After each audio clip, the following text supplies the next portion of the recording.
আজকে সকাল থেকেই কিন্তু ওয়েদারটা অনেক সুন্দর ছিল। আর এই ওয়েদারে কেন জানি আমার অনেক পিৎজা খেতে ইচ্ছে করছিল। তাই অনেকক্ষণ ফুড পান্ডাতে খোঁজার পরে দেখলাম আমাদের এরিয়াতে পিৎজারিয়ার নামের একটা শপ আছে, যেখানে কিনা খুব সুন্দর মটকা পিৎজা এছাড়া অনেক রকম পিৎজা আছে। তো এটা ইউনিক লেগেছে, তাই সাথে সাথে আমি অর্ডার করে দিলাম। ট্রাস্ট মি, এই ফার্স্ট টাইম আমি মটকা পিৎজা এমন কিছু দেখেছি।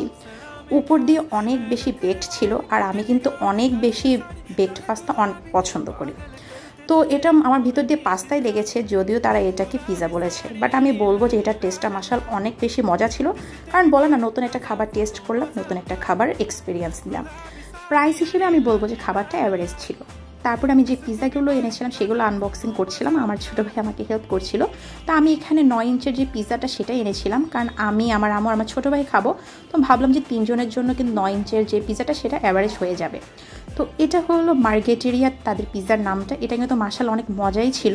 আর পিৎজার সাথে যদি মেয়োনিজ আর সস থাকে তাহলে তার কোনো কথাই নেই। বাট আমি বলবো যে পিৎজার সাথে কিন্তু আসলে মেয়োনিজের কম্বিনেশনটা একদম বেস্ট হয়ে থাকে।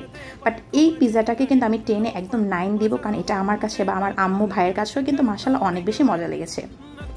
তারপর এটা ছিল তাদের ওভারলোডেড পিৎজা, মানে এটার চিজ পিৎজা, মানে এটার মধ্যে জাস্ট চিজ থাকবে, তোমরা কোনো রকম টপিং পাবা না। আমি ভাবলাম যে এটাও একটু ট্রাই করে দেখি যে আসলে এটা কেমন হয়। তো এটাও মেয়োনিজ আর সস দিয়ে খেতে অনেক ভালোই লাগছিল। বললাম না, ওই যে মেয়োনিজের সাথে পিৎজার কম্বিনেশন মানে অনেক মজা। আর আমি অনেক বেশি পিৎজা লাভার, আর আজকের এই ওয়েদারে পিৎজাগুলো আসলে অনেক বেশি ভালো লাগছিল।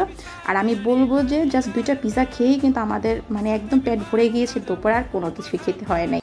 তো যাই হোক, তোমাদের সাথে আজকে খুব সুন্দর এই ওয়েদারে আমার পিৎজা খাওয়ার একটা এক্সপিরিয়েন্স শেয়ার করলাম, যেখানে আজকে আমি ফার্স্ট টাইম মটকা পিৎজাটা ট্রাই করেছি, যেটা আসলে পাস্তা, বাট ওভারঅল অনেক মজা ছিল। আল্লাহ হাফেজ।